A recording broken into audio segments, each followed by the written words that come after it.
ওম গাম গণপতে নমঃ, ওম হ্রিম হ্রিম শ্রীম শ্রীম লক্ষ্মী বাসুদেবায় নমঃ। আপনাদের সবাইকে, আপনাদের পরিবার ভাগ্যালাপে সাদর অভ্যর্থনা জানাচ্ছি। আজকে যুগান্তকারী একটি উপায় আপনাদের বলে দেবো। রাহু, যে রাহুকে ভয় পান সেই রাহুই আপনাকে কোটিপতি করতে পারে। কি করবেন? একটি নাম্বার লিখতে হবে। সেই নাম্বারটি কিভাবে লিখবেন সে সম্পর্কে আমরা আপনাদেরকে জানাবো। তার আগে অবশ্যই অনুরোধ করব, চ্যানেলটিকে সাবস্ক্রাইব করে পাশে থাকা বেল আইকনটি ক্লিক করবেন। আমাদের ভিডিও ভালো লাগলে লাইক করবেন, শেয়ার করবেন। ভিডিওটি অবশ্যই শেষ পর্যন্ত দেখবেন।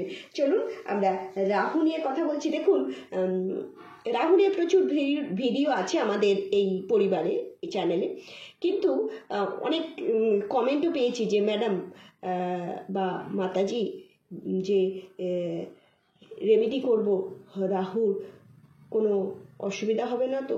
দেখুন, ভয় পাবেন না। রাহু এমন একটি গ্রহ, 1 সেকেন্ডের মধ্যে আপনাকে রাস্তা থেকে রাজ সিংহাসনে বসিয়ে দিতে পারে এবং রাজ সিংহাসন থেকে 1 নিমেষে আপনাকে কি করতে পারে? রাস্তায় নামিয়ে দিতে পারে। তাই রাহুকে যদি আপনি আপনার হাতের মুঠোয় রাখতে চান, সঠিক পথে আপনি নিয়ে যেতে চান, তাহলে চ্যাপ্টার 5কে আপনাকে সে ভরিয়ে দেবে। কি করতে হবে? আরেকটি কথা বলে রাখি, অনেক বড় বড় অ্যাস্ট্রোলজার জানেন না যে রাহু আপনার ছকে ভালো না মন্দ। দেখুন, সেটা তো আপনার কোন ভাবে বসে আছে, কোন রাশিতে বসে আছে সেটার উপরও যেমন নির্ভর করে, তেমন দেখতে হবে যে বুধের উপর নির্ভর করে। অর্থাৎ বুধ যদি ভালো পজিশনে থাকে, রাহু আপনার টাকেল থাকবে, রাহু ঠিক থাকবে। আর বুধকে দিয়েই আপনি কি করতে পারবেন? রাহুকে আপনার হাতের মুঠোয় আনতে পারবেন। বুধ আর রাহুর একটা খুব সুন্দর সম্পর্ক আছে, অর্থাৎ একমাত্র জব্দ করতে পারে রাহুকে বুধ। তাই বুধবার দিন আপনাকে এই কাজটি করতে হবে মালামাল হওয়ার জন্য। আপনি প্রচুর অর্থের মালিক হতে পারেন। আপনার যে অর্থনৈতিক সমস্যা সেগুলো মিটে যেতে পারে। একটি ছোট কাগজ নেবেন, সাদা কাগজ নেবেন। বুধবার দিন স্নান আদি ক্রিয়া সম্পন্ন করে এটি করবেন। একটি কথা বলে রাখি, যদি জন্ম ঔষধ বা মৃত্যু ঔষধ, আমরা যখনই কোনো উপায়ের কথা বলি না, সাত্ত্বিকভাবে করবেন, শুদ্ধ অবস্থায় করবেন, বা পিরিয়ড চলাকালীন করবেন না। এগুলো শেষ হয়ে গেলে করবেন। পুরুষ মহিলা যে কেউ করতে পারেন, যে কোনো ধর্মের মানুষ করতে পারেন, কোনো অসুবিধা নেই। আপনি বুধবার দিন একটি ছোট কাগজ নেবেন। ছোট কাগজ নিয়ে একটা নীল রঙের পেন নেবেন। নীল রঙের পেন নিয়ে আপনাকে একটি নাম্বার লিখতে হবে। নাম্বারটি আপনি বাংলায় লিখতে পারেন, ইংরাজিতে, হিন্দি, উর্দু, যে ভাষায় আপনার ইচ্ছে আপনি লিখবেন। আপনাকে লিখতে হবে 4444, 4বার 4 লিখতে হবে। সেটা লিখে দিলেন, দিয়ে 4বার ফোল্ড করবেন। লেখাটা যেন ভিতর দিকে থাকে, অর্থাৎ লেখাটা ফোল্ড করছেন আপনি, যেন দেখতে না পাওয়া যায়। লেখাটা লিখে নিলেন, ফোল্ড করে নিলেন। এরপরে আপনি কি করবেন? এটিকে আপনার বুক পকেটে রেখে দেবেন। ঠিক শুনেছেন, পুরুষরা বলবেন আমাদের এখন অনেক টি-শার্ট পাওয়া যায় যে বুক পকেট নেই, তবে একটু পরামর্শ দেব। এমন এই যে বুধবারে যে কাজটি করছেন, বুক পকেট আছে এরকম, আপনারা টি-শার্ট পরুন এবং 1 সপ্তাহ আপনাকে এটি মেনটেন করতে হবে। এই বুক পকেটেই রেখে দিতে হবে 1 সপ্তাহ।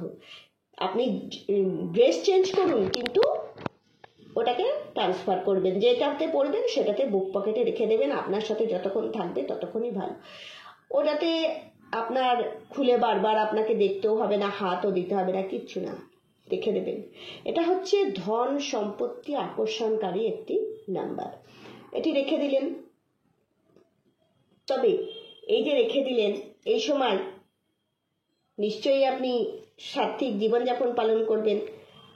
অর্থাৎ বলতে চাইছি, দেখুন, কোনো সময় মিথ্যের আশ্রয় নেওয়া উচিত নয়, মানুষকে ঠকানো উচিত নয়, কারোর সাথে মিসবিহেভ করা উচিত নয়, ঝগড়া ঝাঁটি এসব করা উচিত নয়, কারোর অধিকার ছিনিয়ে নেওয়া উচিত নয়, এই সমস্ত অধিকার থেকে বঞ্চিত করা উচিত নয়, এই সমস্ত করবেন না। জুয়া, মদ্যপান করা, জুয়া খেলা, মদ্যপান করা, এই সমস্ত করবেন না।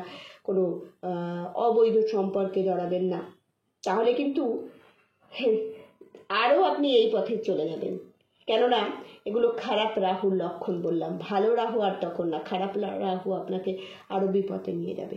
তাই এটি আপনি পরের বুধবার পর্যন্ত বুক পকেটে রাখবেন। মহিলারা বলবেন আমরা কোথায় রাখবো, আমাদের তো বুক পকেট নেই। দেখুন, এখন মহিলাদেরকে এটুকুনি বলবো যে আপনারা এখন অনেক কুর্তি পাওয়া যায়, সেই কুর্তিতে পকেট পাওয়া যায়, সেখানে রাখুন, বা আপনি আপনার হ্যান্ডব্যাগে রাখার চেষ্টা করুন, যেটা সর্বদা আপনার সাথে থাকবে।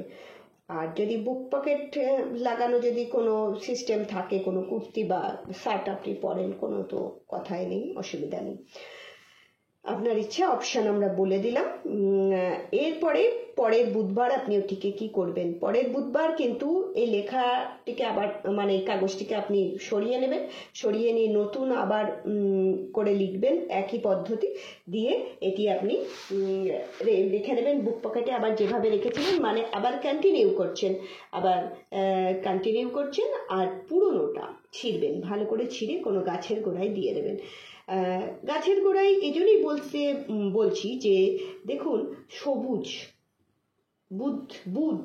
বুধ গ্রহের রং কিন্তু সবুজ, আর গাছকেও বুধ রিপ্রেজেন্ট করে, তাই গাছের গোড়ায় দিয়ে দেবেন, ভালো করে ছিঁড়বেন, যাতে অন্য কেউ ট্রেস করতে না পারেন। বলবেন নিজের বাড়ির গাছে দেবো না, রাস্তায় বাইরে গাছে দেওয়াই ভালো, নিজের গাছের গোড়ায় না দিয়ে।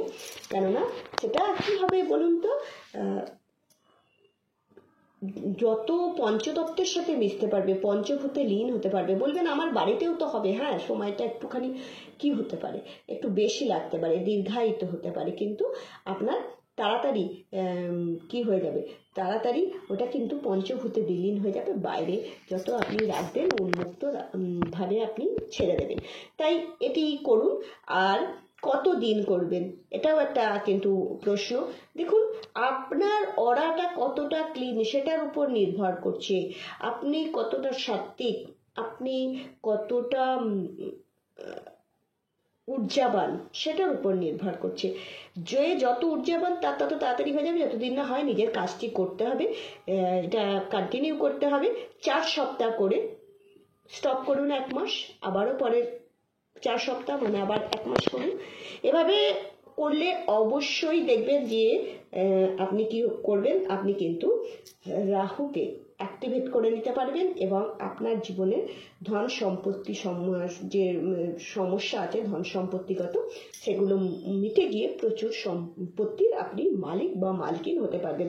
আপনাদের জীবনে মা লক্ষ্মীর কৃপা বর্ষিত হোক, এই কামনাই করি। ভালো থাকবেন।